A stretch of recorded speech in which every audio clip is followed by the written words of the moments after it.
So as I said, those are our panelists tonight. We'll have them introduce themselves after we introduce the bill, but you can see who's who here. And I'm actually not going to do that, but I'll point to it. And I'm going to hand it over to Laura to talk about the bill. Okay, so an organization called Climate and Resilience Education Task Force, CRETF, has been working on this climate education legislation, and earlier they prepared all of these, their platform with basically key things that they thought needed to be in any legislation or any successful program to introduce climate education to schools. And basically we included most of these concepts into the bill itself.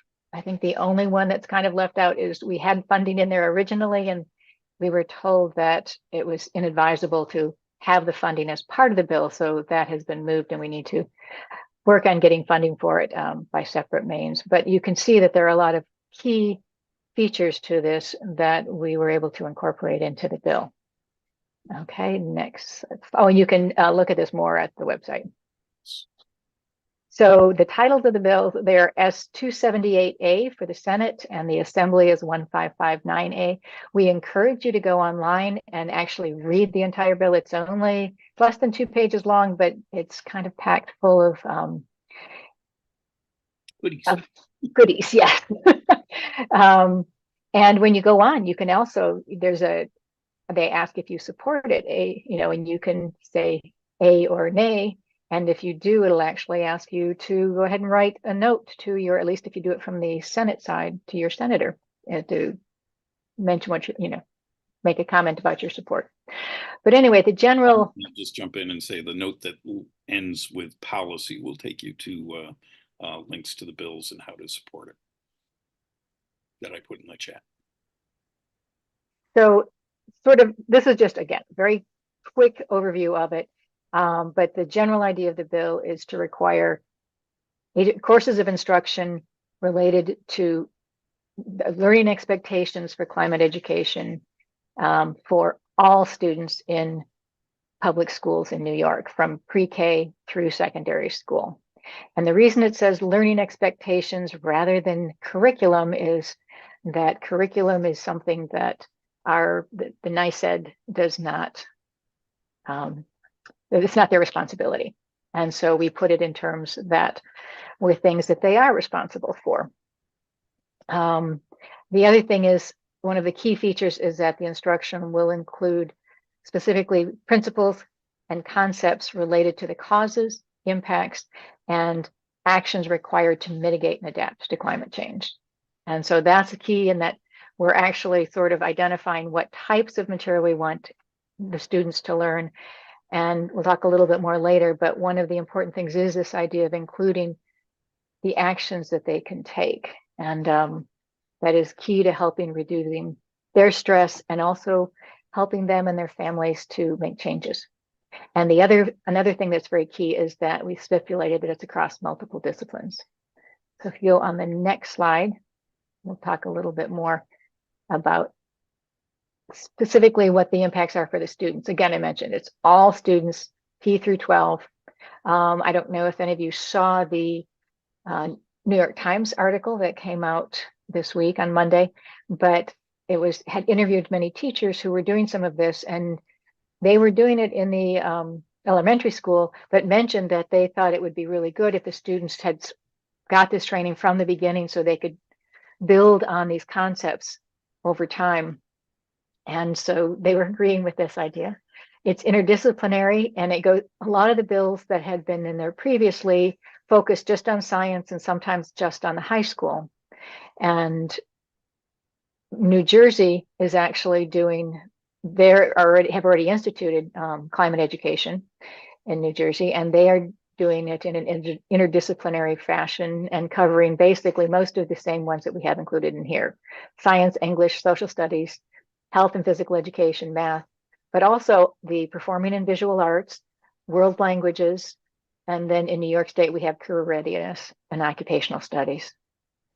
And as I mentioned earlier, we want to focus on these various aspects of climate change and how to adapt to it. And under that part, again, is definitely worth looking at all the things. I just chose a few of them, but we have a focus on environmental justice and injustice and on the health issues for both mental and physical impacts that this has on individuals. And then how to make sustainable communities and how to build in climate resiliency. And again, there are a lot of other features that we mentioned in this as far as the kinds of the key topics that we'd like to see covered.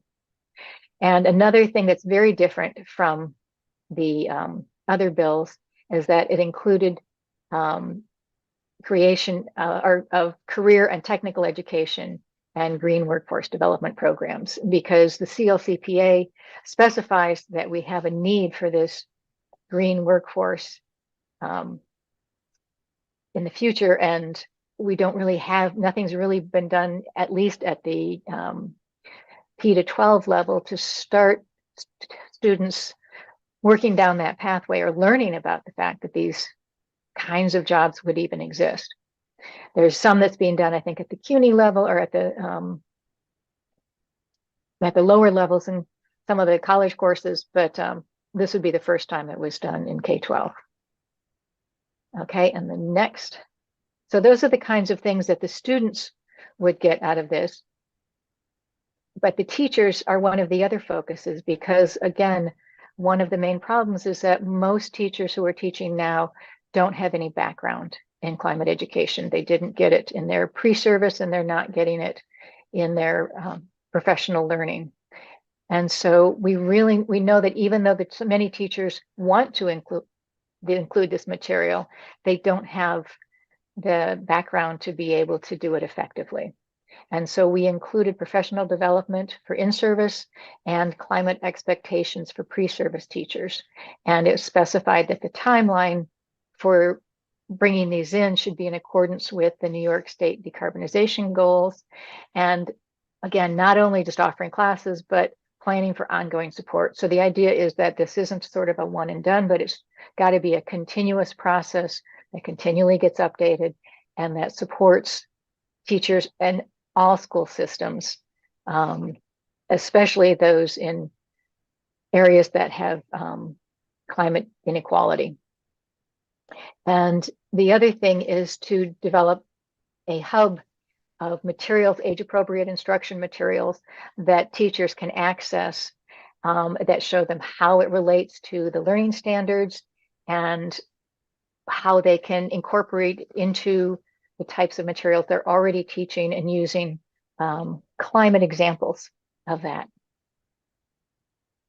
Okay, so this is a lot of things that we're trying to add to the system. The question is, how would you implement this? And one of the key features here is an Office of Climate Education and Workforce Development. This is something that New Jersey has already instituted to oversee their shift to adding climate education to their curriculum. And the office would have numerous responsibilities.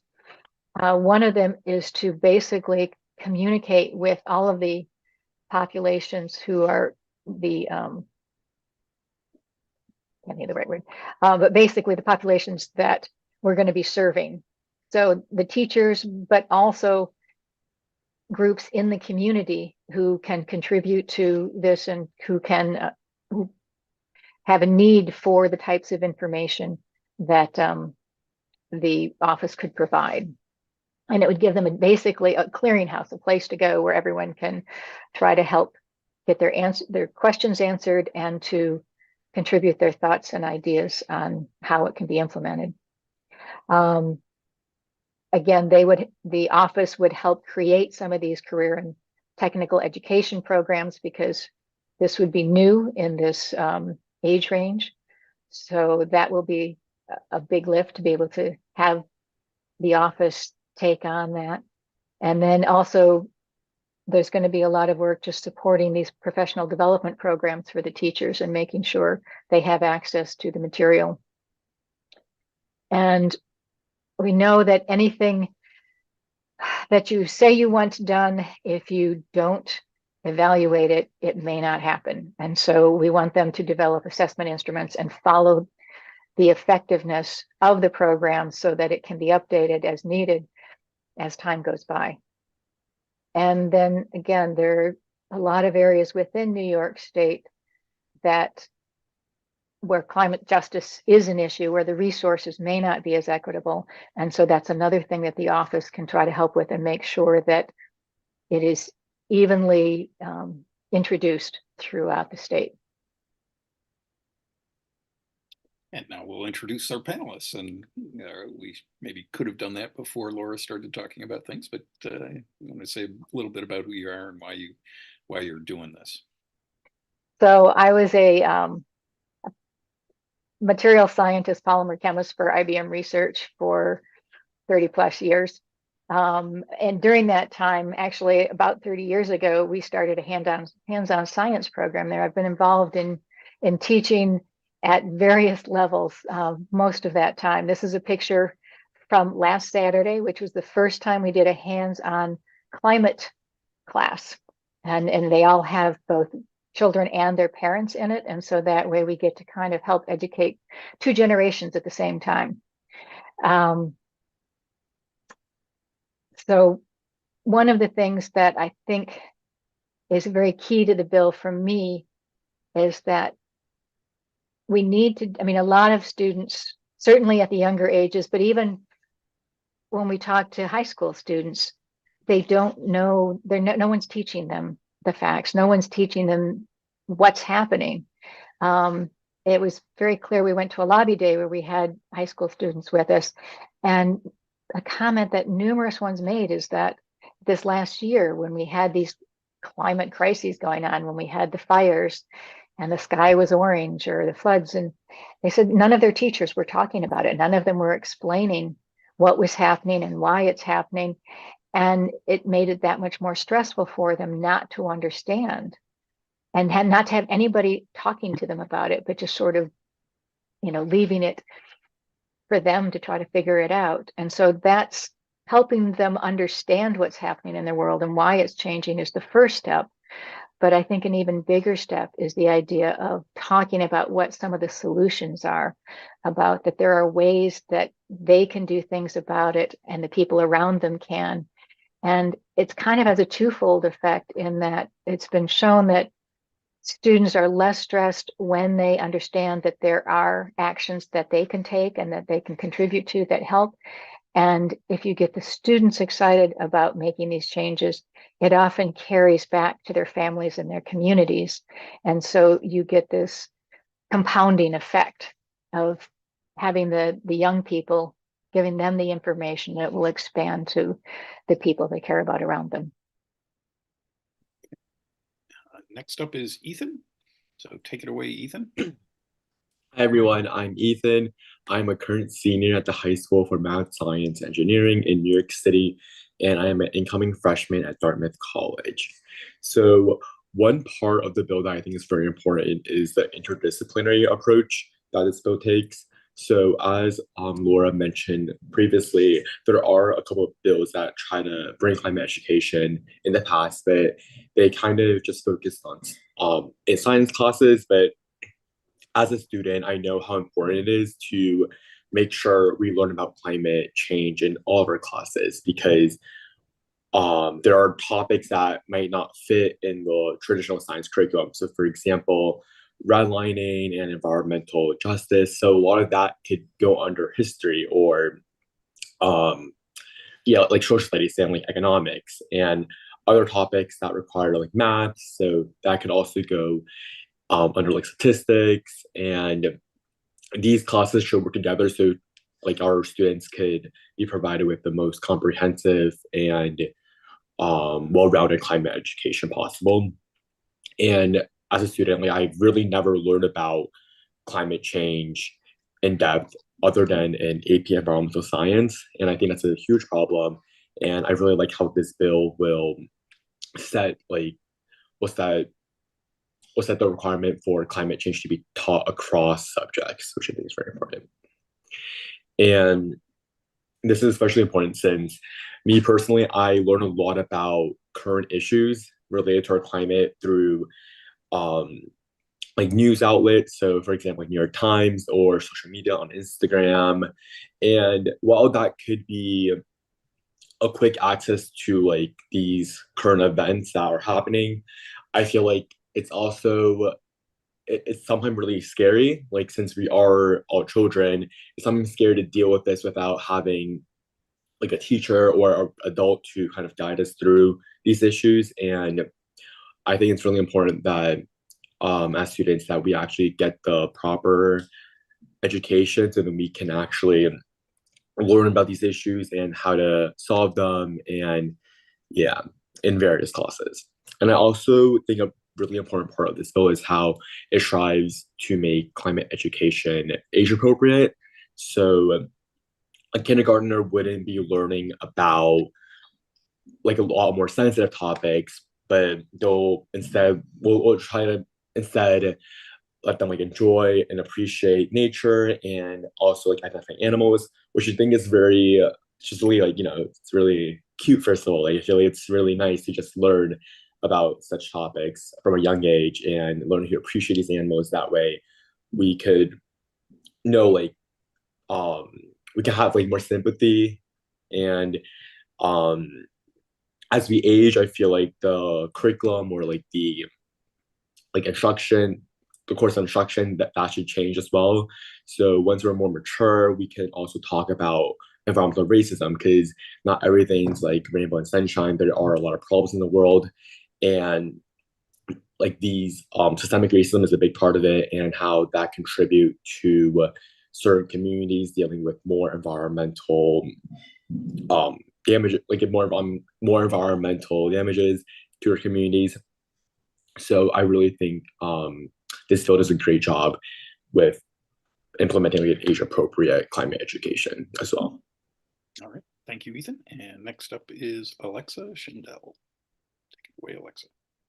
Hi, everyone. Thank you, Ethan and Laura, for that background. That was really awesome and informative. I'm a professor of science education at the University at Buffalo and also a parent to a 15-year-old and a 20-year-old. And my kids really, I think, propelled me into turning towards climate education because both of them were experiencing anxieties and some insomnia related to climate. So for several years, I've been a teacher educator since 2005.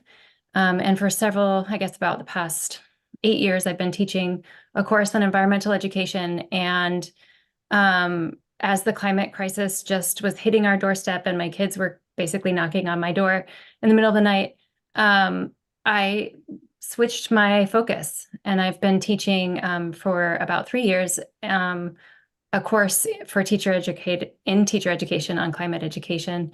And so I want to speak a little bit more specifically to teacher education. And my approach to teaching about climate issues is as interdisciplinary as the issue is.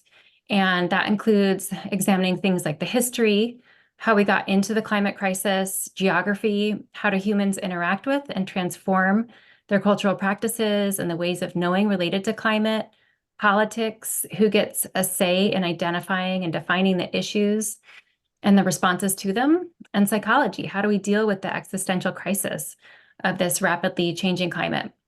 And so when we look at the climate crisis through these various lenses, then we have to recognize that we need to look at them in many faceted ways and prepare K-12 teachers across subject areas to navigate climate education so that they can do so with confidence and then also critically, as Ethan alluded to, with care so that we're attending to their emotions as well. So a couple key points to highlight are that teachers are very interested in teaching about climate and environment and sustainability.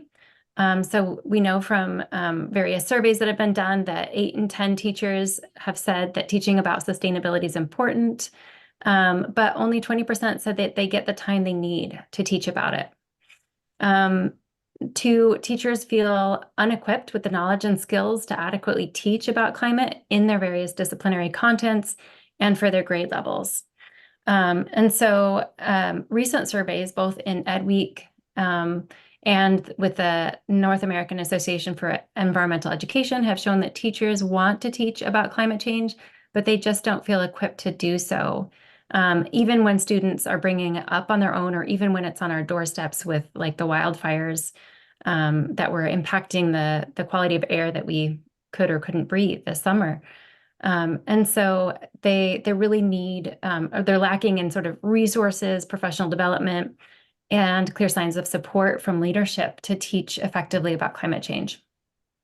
And then that also leads me to looking at like this point number 3, which is the support from administrators in schools, in districts, and at the state level. And that's really, really key to fulfilling this task. So as Laura made mention of the New York Times article from Monday, one of the highlights to me in that article was unspoken, and that was that it was highlighting New York City and not New York State. So cities are taking up leadership spaces when the state is not. And teachers, both new and experiences, have shared with me that they need support from their leaders in order to engage in this work. And they're highly compelled to teach to state tests, and administrators are highly compelled to ensure that they do so.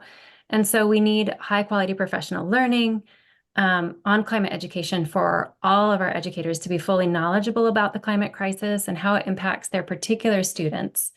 Another aspect to recognize in there is that a lot of our schools and a lot of our teachers are already experiencing climate migration. So they have students who are coming into their classrooms who already have these experiences. So it's something that they definitely need to be equipped for navigating on many different levels.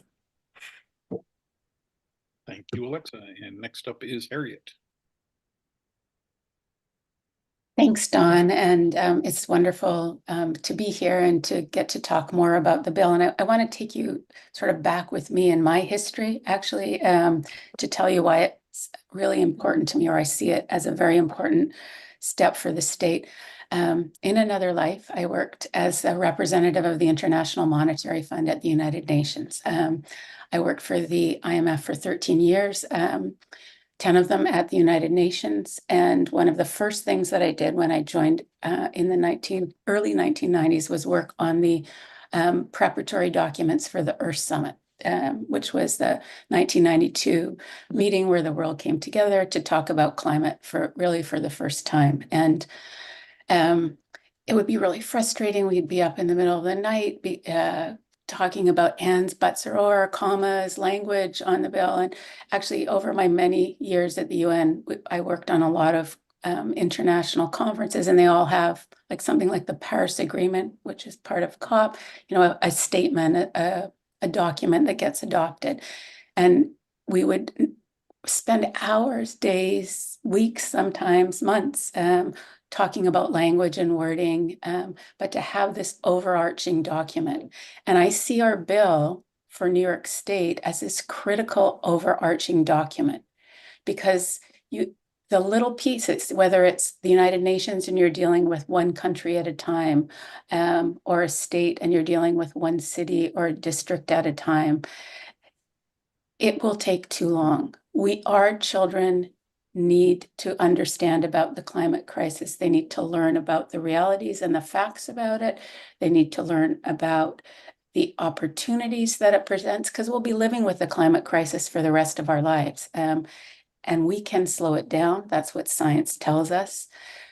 But without education, because we politicize the issue, or we haven't. No, those of us in this room, I don't imagine, but it has become politicized, not only in our own country, but around the world. The types of silos you can get put into with media, the opportunity to get pushed into the wrong direction of understanding why it's happening and what's happening. We really need to be able to have trusted resources for our children, and that comes with our educators. Alexa just spent a lot of time talking about what our teachers need and don't have and what they want. And in that same way, we're hearing those concerns from young people.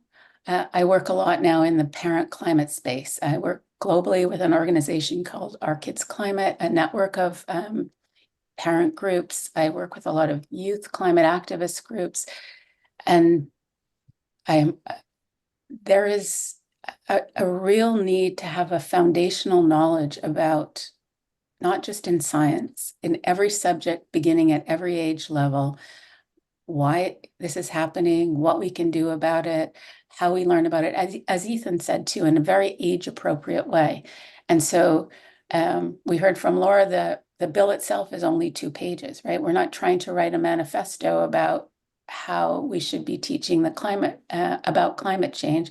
That, is up to the people that know how to do this work to flesh out all the details about it. And we're going to, we're proposing to beyond the Office of Education, a place through, and we're working now with some organization called Subject to Climate to build the hub. You heard a little bit about that, where we'd have place-based curriculum teachers could draw from, and all of the parts of it. But again, back to sort of that earlier, that for my foundational belief and understanding, you need these high-level documents. You need something like the state to be able to say this is important.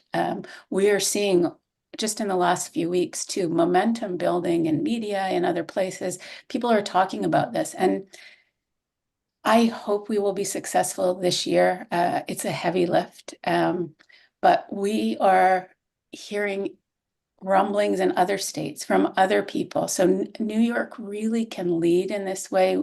All of us, in the room today and beyond that, this brings attention to this lack, this something that's very important that's missing all around our country as it relates to public education for our children at every grade level. And with that, we need to be able to train our teachers, and working with parents. We can't put it on our kids' shoulders. We were hearing from Laura that our students were saying they're learning from each other. That was at our lobby day earlier this week. We need our teachers to be feeling well equipped and able to teach, and people at home need that support. And what we found, I've been working in the New Jersey on some of the teacher training there, and we can get more into that at another point. But an early study that came out in November with parents of kids that are learning about climate change, it was very clear that conversation came back from the classroom to people's homes, and parents are talking about climate change with their kids. That's important for civics, for democracy, for educating, the household, the community on the realities of what's happening, and who are our trusted messengers. And so we can be that for our children, and our children can be that for us, but they need to have a basis of learning. So thanks, Dawn. I will pass it back to you. I'm going to pass it to Ellery.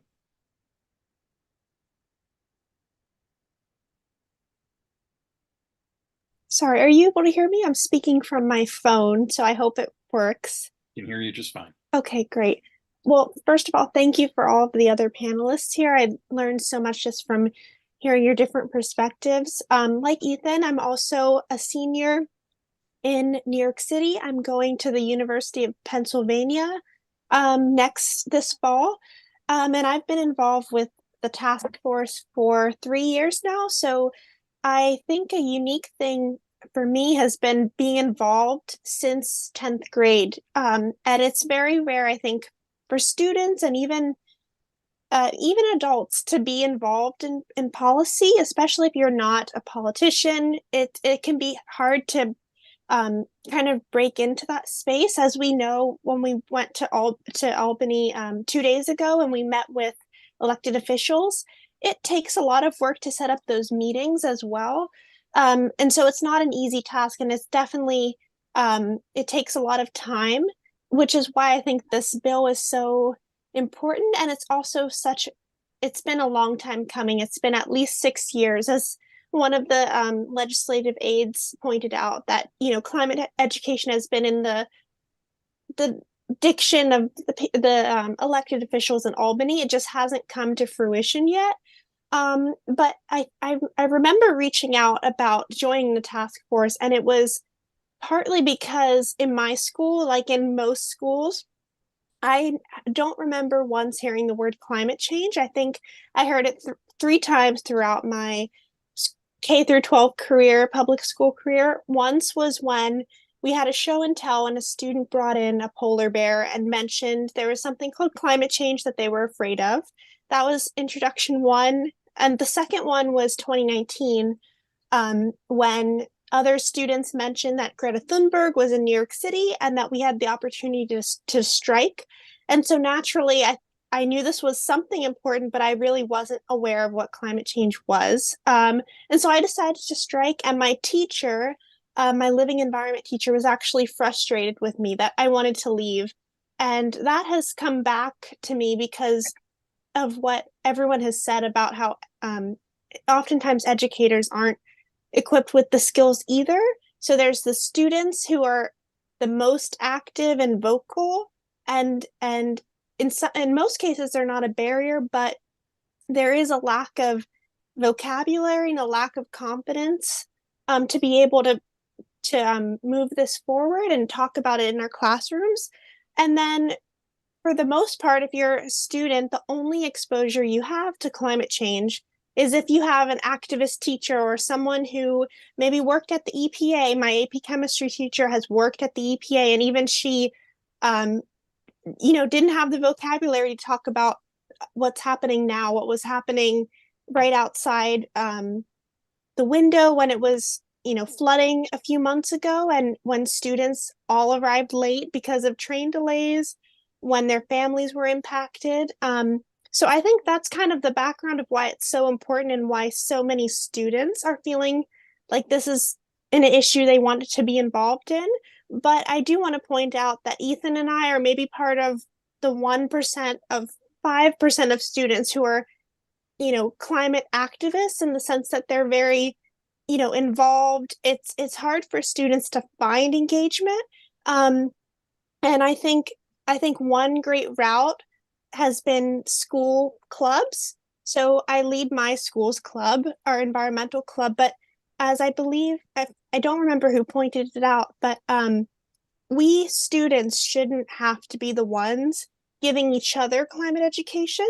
My school is K through 12, and there have been so many occasions where we'll want to do something for Earth Day, or in this case this year, the climate action days that New York City public schools are introducing for the first time, partly because of our efforts with the task force. And I'll be the one having to go to my administration dozens of times, having to convince them to give us 2 hours, to go into classrooms because we have regents exams or there are other commitments. And actually this week I have off of school, and some other students do, because students are sitting for regents exams. So I was able to go to Albany, but while the very same day I had a friend who was very involved in the climate space, and he said, I wish I could go, but I have my ELA regents test. And I think that goes to show how difficult it is for students who really want to be helping to push this work forward to be able to contribute, because there's so much riding on these tests. And that's, I think, also what's so promising about the bill, is because there are so many times I want to be talking about this in school, right? It's an issue that's becoming even easier to see. Everyone understands it, even if they're not well versed, because I don't think any of us are the most well versed, and it really isn't about just understanding climate change, because that hasn't gotten us very far. There have been bills that have tried to, adjust for earth science, for instance, and other science STEM courses, but it only goes so far when the impacts of climate change are kind of what's the priority. And it's harder to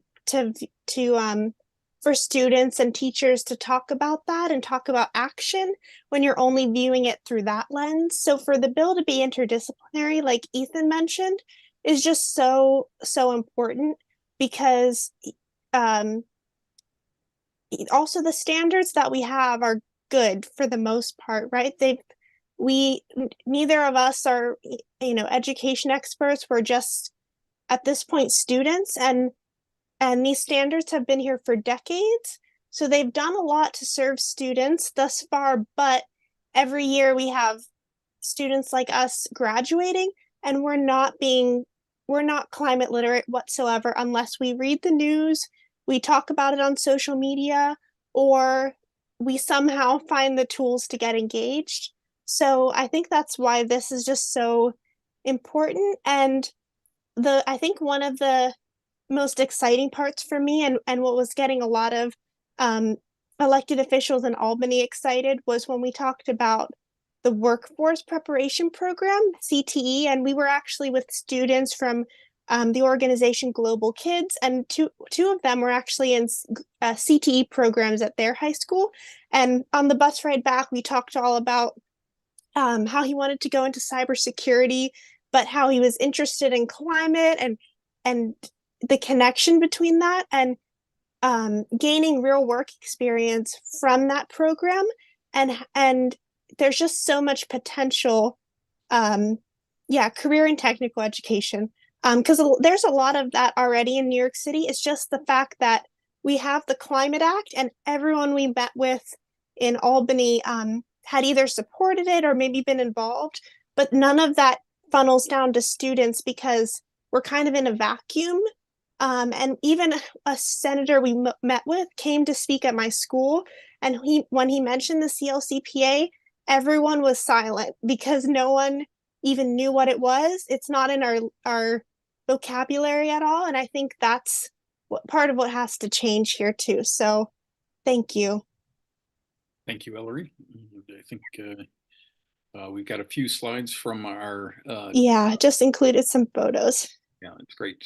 So most of the panelists on the call today went to Albany on Tuesday for a lobby day. There is another one next Tuesday and another one the Tuesday after that, and probably a fourth one during school's spring break, so more students will be able to go. We had a good number of students at this one because it was Regents Week, so they could get away from school. And there's a bunch of climate related things. Do you want to say a word about this slide, Ellery? Yeah, this was something we made I think last year when we were trying to get more students to be involved in the youth steering committee. That's the youth arm of the task force. And you can just see how much of exposure there's been to climate education in the news recently, and just how much excitement there's been from students, including, I think, Plan NYC, which was New York City's sustainability report. That was last May, I believe. And it was partly because we met with them and we were mentioning how important education is, that they included that in their plan. And there are other examples, but I think it just goes to show the potential for this bill if and when it passes. Great, thanks. And so I am not only the moderator, but also part of the task force steering committee. And I want to say a little bit about why I'm doing this. And if I want to put it into a sentence, is that I'm hoping to be a good ancestor. I'm hoping to make a difference for future generations, and I'm doing my best. I also, and this has been touched on already, but climate change makes me and many others I know, and others beyond the folks I know, anxious and sad and maybe depressed. And I think the best way to deal with anxiety and depression, no matter where it comes from, is to work on the problems causing the anxiety, and ideally to do so in community. And working with the folks in the Climate Resilience Education Task Force has been really great for that, as has my work at PRI, where amongst other things, my colleagues and I wrote the Teacher-Friendly Guide to Climate Change, and did a lot of other things. We've got a bunch of things here, and I will put a link into the slideshow. These are all clickable things, so you can go and explore some of our resources if you want to do that. I will also note that New York City has a new program called a micro-credential for climate change for teachers in the city, and that's a partnership with the New York City Department of Education, the City College of New York, the American Museum of Natural History. PRI is a partner, New York City Parks is a partner, and it's a 3-course graduate course sequence to give teachers a credential in teaching about climate change. But I think I want to say just I want to say a tiny bit more about how you can support this before going to some other slides. So this slideshow is available at that link I shared earlier of CRETF.org/policy. I think will take you to this, and it gives you links to a memo that you can sign on to support the legislation generally. And I'm going to copy, oops, I'm not sure if I copy the link. I'm going to copy the link and put that in the chat. So that's for anyone to sign on. And there is also a letter from educators. So anyone who's an educator can sign on to this one. And there's, you can join our lobby days in Albany, which again, the next two are the next 2 Tuesdays. And thank you for putting in the link, Alyssa, for the toolkit. And now I'm going to go back to the other slideshow, and not that slideshow. I have many slideshows. And I think it's about time to open it up for questions, but let me see what else I put in here. Oh, and there's a QR code for that. And I think we've talked in the panelists have talked enough about our questions, sort of. So I think I'm just going to stop screen sharing and open it up for questions from y'all. So we've got a decent sized crowd tonight. So you can raise your hand using the hand raising feature under the reactions button on Zoom. And we'll call on you. And I will also say that if my fellow panelists want to chime in with anything else, feel free.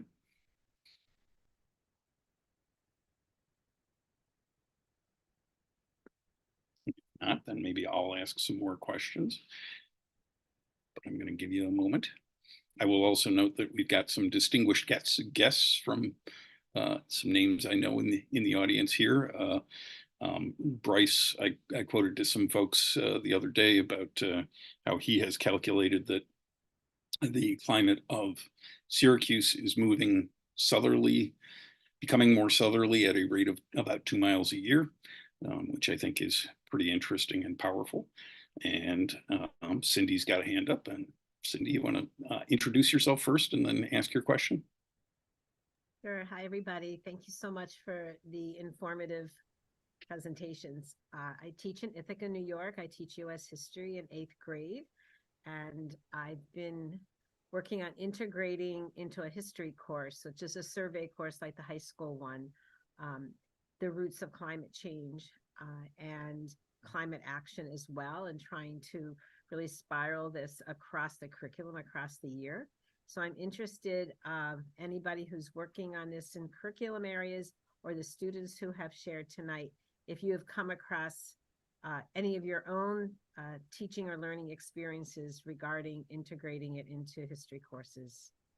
Because I'm really excited about that part of, well, all of it, but certainly I think and teach in an interdisciplinary way, and I'm very excited to contribute to any efforts in that way. Yeah, and I'll note in response to that, which Cindy and I have talked about this before, that the history of energy and the geography of energy are really, really fascinating. And driving on the point of the importance of interdisciplinarity, climate change is a hugely interdisciplinary problem, and schools are hugely disciplinary, and we need to figure out how to break that nuts or something along those lines. But there's an awful lot you can do with the Industrial Revolution is really really kicked us off into climate change. And I'll go to Michelle. Hi, everyone. Can you hear me? Yep. So this is fascinating, and I'm so thrilled to meet everybody here. It's just wonderful work that you're all doing. Mike, there's so many questions that I have, but I think what I'd like to hear a little bit more about from, I guess, the students or some of the others who had spoken about the fear and the anxiety that students, that young people are feeling. This is kind of new to me. I work with students all the time, and but I work a lot with wildlife issues and teaching about animal sentience and cognition and stuff. So a lot of the students that I work with already have some concept of animals and climate change, but I haven't heard from any of my students about the fears or anxieties or concerns. And I'm wondering if either the students or anyone else can speak a little bit more about what students are feeling, just to educate us a little bit more on that, if you wouldn't mind. I have something to say on it, but I want to leave it for Ellery and Ethan, perhaps, if they have comments first. Yeah. Oops, you muted yourself. And again. Sorry, was talking on my laptop. I think that's a really good point, and I would say none of my teachers would know I am even involved, in the climate space, or that I was concerned about it, because it's not something you mention, really. It's I think it's partly because the impacts seem kind of indirect sometimes, especially in New York City, where, the only times you feel like you see climate change are when there's an unusual flooding event, there's a hurricane, or the wildfires when the sky was orange. And those are very kind of isolated events. And I think unless you have had the background where you're like, I've been exposed to this since 2019, so pretty early exposure, eighth grade, and I read a lot of the reports and literature, and the very year I learned about it, I joined the Climate Reality Project. I did a training online where the extreme the severity of the issue was not withheld from me. I think that makes a big difference, because I think you kind of learn to keep it to yourself a little bit, if in some cases.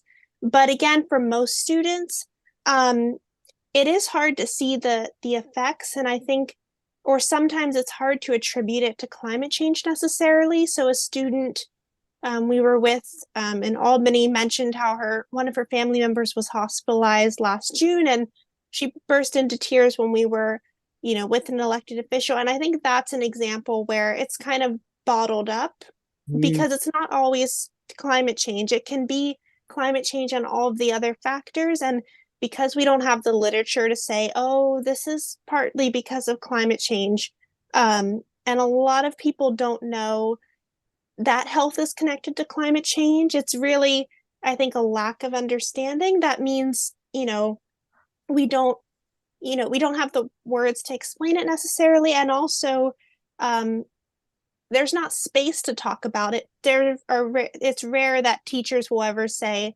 even when it's orange outside and the students are all concerned, the teachers won't bring it up because they're nervous as well, and they don't have the words to describe it. So I think it's just a whole number of factors, but also that our education system doesn't have the literature to say this is climate anxiety, and our guidance counselors aren't trained to say this is anxiety as well. They don't know. I should go to my guidance counselor and ask, but I don't think that they know what it is. So that's another factor.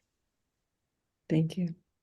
Michelle, I'm working on a project with the Climate Psychiatry Alliance and the Climate Psychology Alliance North America. It's called the Ecocyclopedia, which will be an online resource. We hope it will be like Wikipedia for climate and health. We are launching that on February 29th, and I'll share with Don, and he can share with you all launch information. But there are the Ecocyclopedia. There's the Climate Mental Health, Climate Psychiatry Alliance, the Climate Mental Health Network, which I've been working with, and has parent and teacher resources. So you can look under, they're free, they're online. This whole area of climate and mental health from youth, with youth and beyond, in the last 3 years probably, has exploded. We didn't have peer-reviewed data. We have many papers that are out there now. Data is being collected. You're absolutely right. It's a critical issue. And I think, as Ellery said, guidance counselors aren't yet trained properly on how to address it and deal with it. So it's a very important issue. There are a lot of resources coming online. I would recommend, again, the Climate Mental Health Network for easy to use resources for parents and teachers. And then there's working groups in the Climate Psychology Alliance North America and Climate Psychiatry Alliance, where you can find climate-wise mental health providers, or I'm not sure what the word is that they use, but yeah, so I just want to share that.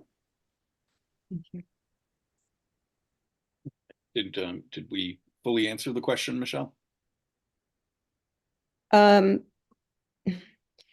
I mean, well, yes and no. You gave me a lot of information, but I just want to understand what the fears are. I mean, because several people mentioned that students are feeling fearful. I don't recall who it was. I think it was Alexa, was it you who mentioned that your children have talked to you about their fears or concerns? Yeah. So Yeah. I'm wondering what students are actually feeling. I mean, I think it's sort of like, there's some existential crisis, and it's an existential crisis of, we don't know what the world will look like when we become adults too. So what can we plan our futures to look like? And that feels very uncertain and scary. Unknown. And then in absence of like climate education actually happening, what they tend to see are things in movies, crisis situations, and things like that. And so those things look very terrifying. And then like some of the things that they get are that like these species are dying and it's all of our fault.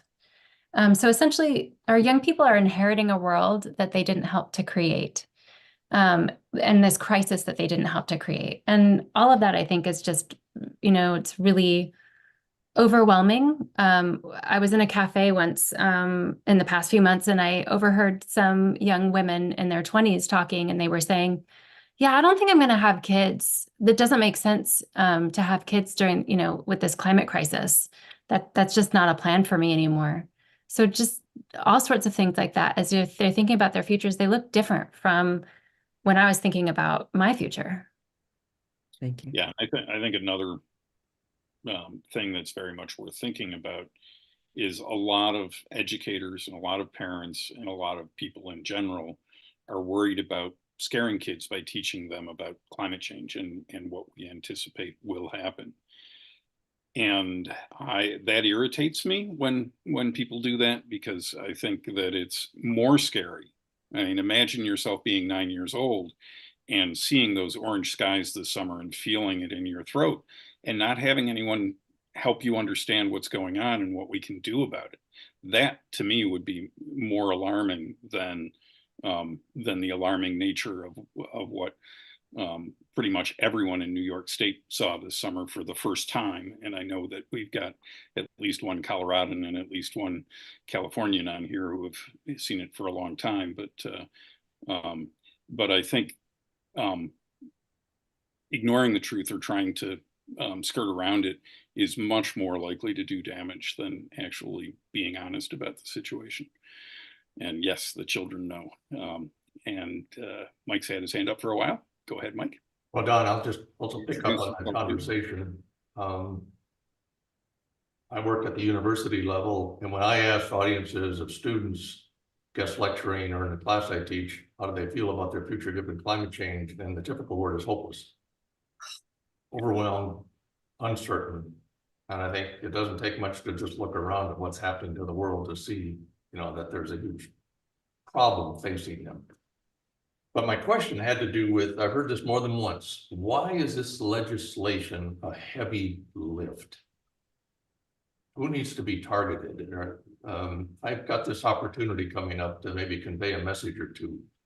And Great. you know, if anybody's uncomfortable, I really want to know what's going on in Albany. Yeah. Well,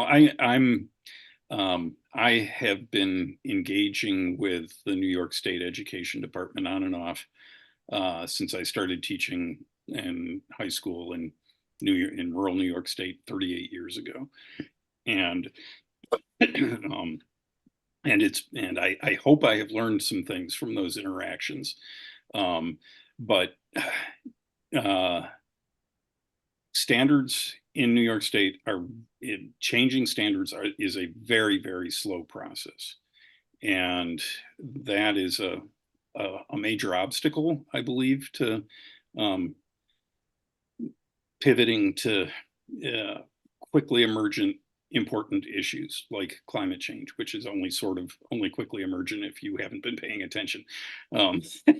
But one of the sort of sound bites I use is, which is older, the New York State Social Studies standards or Google? And the New York State Social Studies standards are 2 years older than Google, which was founded in 1998. The standards date from 1996. And that, and there is not in the pipeline to change the social studies standards, as far as I know. The science standards in New York State are based on the framework for K-12 education, which was published by the National Academy Press in, I think, 2011, which then the Next Generation Science Standards were based on those, which was published in, I believe, 2013. And the first high school tests in New York State will be 2025 based on those, replacing standards that were written in the late 1990s and officially adopted in 2001. And the state education department, I believe, is the biggest obstacle to change. And I think that the bill that we have crafted understands the relationship amongst the Board of Regents, the state education department, and what legislators can legally legislate. And that's a really weird, complicated balance. And I think it's different than in most other states. So New Jersey does now have climate change standards that they adopted that came into being very quickly compared to anything that happens in New York State. And Washington State also put those climate change standards into place fairly quickly. Both of those initiatives came out of the governor's offices in New Jersey and Washington State. And that could not happen by the nature of law in New York State, because the governor can't just wave her hand and have what's taught in K-12 classrooms change. So that's my soapbox take on it. My colleagues can chime in on what they think about that too, and tell me I'm wrong, and that'll cheer me. If I got it right, it's not a political lift; it's a bureaucratic lift. One of the most common questions we get from when we talk to legislators is, what is NYSED supporting it? Yeah. Because they don't want to pass something that NYSED doesn't already support. Yes. And the chair of the education committee, I don't remember if it was the Senate or the Assembly, but more or less said, we don't do curriculum bills. And to me, and I should also say, we are very carefully in how we frame this. And one of the panelists talked about this a tiny bit. We are not advocating for the changing of standards in New York State, because that process is so incredibly long and challenging. We are advocating for changing the way the standards are approached by incorporating climate change into instruction. And there are lots of examples of that, and Ellery touched on some. One of my favorite ones is noting that you got to teach about the United Nations in social studies class. What's the United Nations been doing most prominently for the last several years? Well, it's around climate change. In mathematics, you need to teach about scale and help people understand the difference between 1,000, a million, a billion, and a trillion. And we generally do a pretty lousy job of that, in part because it's so very hard, but in part because I don't think we try enough. And understanding the difference between 1,000, a million, a billion, and a trillion is incredibly important for having deep understandings of climate and energy issues. So bring that into the math class. And the National Council of Teachers of English actually has a position statement and a book on teaching climate change in the English classroom. So there are lots of ways to do it, but I may have wandered off from the original question there, but helpful. Thank you. Don, a little bit in defense, I would like to argue that it's not necessarily a good thing that our governor can't wave her magic wand and put everything in place, because we could like Florida and Ron DeSantis, and he could wave his and say, oh no, we're not talking about climate at all. It has its ups and its downs and its positives and its negatives. I will admit to being guilty for having been an educational consultant to state ed for a number of years for the Earth Science Regents exam. But yes, they do move slowly, and it is quite a bureaucracy.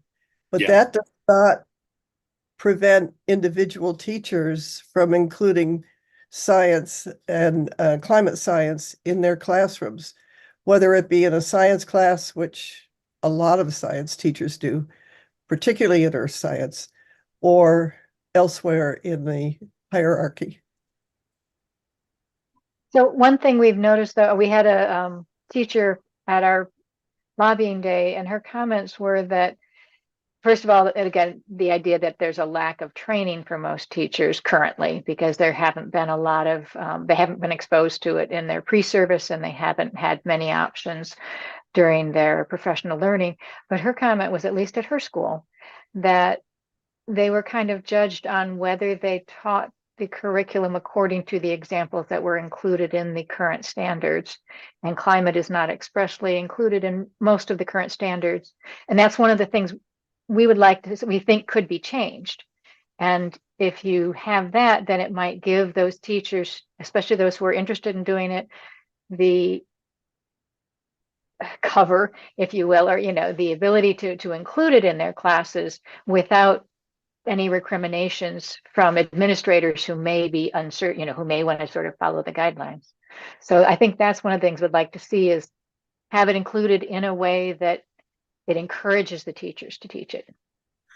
Yeah, and it's worth noting, echoing what Marion said, that many science teachers, particularly, and many earth science teachers especially, are teaching about climate change, and so are some teacher educators, including a couple on this call. Alexa, obviously, who was one of our panelists, Mike Jabat, as well, who's at SUNY Fredonia, and I know both of them are incorporating climate change into their teacher education, but it's because of their personalities and their passions. It's not because it's not done in a systematic way in the preparation of teachers or in the K-12 curriculum for students. And can I just add on to your point, Marion? Also, I'm working, for example, with an art teacher, a high school art teacher in New Jersey, who's using her class to build support around climate activism. Her students have lobbied their town to create a climate action plan. But, I think the science teachers maybe feel a little bit more comfortable, but other teachers just don't have a framework to do it. And so that's why we need this bigger bill that allow, cross-curricular, across subject areas. So because some kids, as Dawn said to me, some kids' science, it just clicks. Others, they're not going to, where they're learning, they're attracted in the arts or in other areas. And so to be able to offer this cross-curricular in every grade, instead of waiting for individual teachers to feel, comfortable enough to do it, seems, the way to be able to do it in the urgency that we need to. Oh, I quite agree with you. I don't disagree with you at all. I'm just trying to point out that I guess bureaucracies are bureaucracies, but there are ways around them too. But a bill would certainly cut to the quick and hopefully implement it more quickly. Yeah, and my response to a couple of the legislators that we met with either sort of sided with the slowness of the bureaucracy or said, what are we going to do about it? And I think the answer to that is asking the people in the state education department or in the various legislative committees that have these concerns, are you worried about climate? Should we be teaching it better in K-12 schools? And if not this bill, what are you going to do to make it better? Because what we're doing right now is not acceptable. So I want to also chime in that one of the other important words that I don't think that we've really highlighted yet about the bill is integration. And so we're looking to integrate this into what's already being done. So it doesn't have to be an add-on, which I think that's one of the issues, right? Is that teachers are already have their plates full and we have the curriculum packed and things like that. So if we can develop ways that we can integrate it and we can support educators to understand how that's integrated, and we can develop the tools and resources on our Subject to Climate Hub, for example, that show the way that it's integrated, then they can access those materials and utilize them.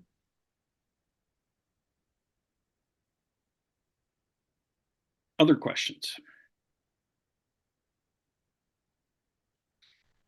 Glenn, would you be interested? Can I put you on the spot and ask you to chime in on other interesting legislation that's going on around the country? Because I know Glenn knows about this stuff. Glenn Branch is with the National Center for Science Education. Give me a moment. I'll pull up my notes in a minute. Okay. Okay, we can come back to Glenn in a minute. Other questions, thoughts, comments? Mike, do you want to say a word from the Fredonia perspective, the Fredonia Science Ed perspective? Well, I think might be larger, maybe in the SUNY Fredonia perspective. So I reached out to our local legislators who have a very different view, I think, than the majority of the people on this call about this. And I did my best to get them to just. Let me just say it. I'm not going to throw them under the bus. I think what I like about the way the bill has been crafted is it allows for a rural area like Chautauqua County, right? And to look at the issues that how climate change impacts the lives of the people in a rural agricultural area, right? It isn't, to my view, it gives the opportunity to not identify villains and victims in this, right? Which I think in our communities here, I think is if we can avoid doing that, I think often you start to get some traction, or at least get people to start to have a conversation, whether they end up agreeing or not. And so I know you asked me to give the SUNY Fredonia perspective. My perspective is that the future teachers, the majority of them I'm working with, are coming from communities where this is not a settled discussion, right? And so I think I feel obliged to help them understand how they need to approach this gently, I guess, in particular in student teaching. We had a student teacher that was their cooperating teacher reached out to me because they were concerned that she had climate as her topic. That I don't have climate as a topic in my courses. That climate is the only topic, right? It's the umbrella to everything we're talking about. So, I mean, I'm doing my best to try to keep supporting them as much as I can, and not so. Yeah, and I will. I rambled. I apologize. Okay. And I'll note that the teacher-friendly guide to climate change has rules of thumb for teaching and talking about controversial issues, and I'll put a link to that in a moment. And Glenn says he's ready, so I'm going to hand it off to Glenn now. Thanks, Don. So I'm Glenn Branch from the National Center for Science Education. For the last few years, I've been trying to track all of the legislation introduced in all the states that impinge on directly on climate change education. In 2023, there were no fewer than 29 bills introduced, so that kind of keeps me pretty busy. A number of those bills, including the New York bills that we think so highly of, are still active, and we're starting to see some new bills for 2024. New Hampshire has House Resolution 30, which is a non-binding resolution that urges the Department of Education to consider getting climate education curricula into the public school districts there. In Virginia, House Bill 1088 would require the State Board of Education to do more or less the same thing, to make instructional materials on climate change available to local districts. And Wisconsin has 2 pairs of bills, identical bills in the Assembly and the Senate. One of them would authorize model academic standards related to climate change, and the other would award scholarships to college students in Wisconsin who are engaged in programs to prepare for occupational areas addressing or responding to climate change. So we see a wide variety of efforts to aid climate change education, and some of them would make more of an impact at the K-12 level than others.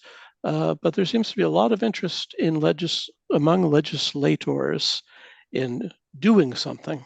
So yeah, that's nice to see. To see that's a change. That's a change. Thanks, Glenn. And I mentioned the teacher-friendly guide to climate change, and I'll note that the teacher-friendly guide to climate change was published in 2017, and we've updated most of the chapters and brought them online and embedded videos and color imagery, which is not in the book, and things like that. And we've also sort of de-teacherified it, so it's kind of a high school or undergraduate level text rather than just for teachers. And we're talking about changing the name of those pages so that it's not so scary. And there is content in there on teaching and talking about controversial issues, which I think is quite important and resonates with a lot of things that have been said tonight. Other questions, comments as we wind down here?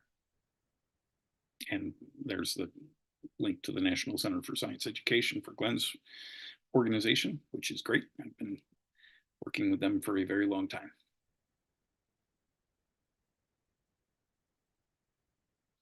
Well, if there aren't other questions, then we will call it a night. Thank you one and all, and do sign on to those memos that if you're an educator, sign on to the educator memo if you think that's appropriate.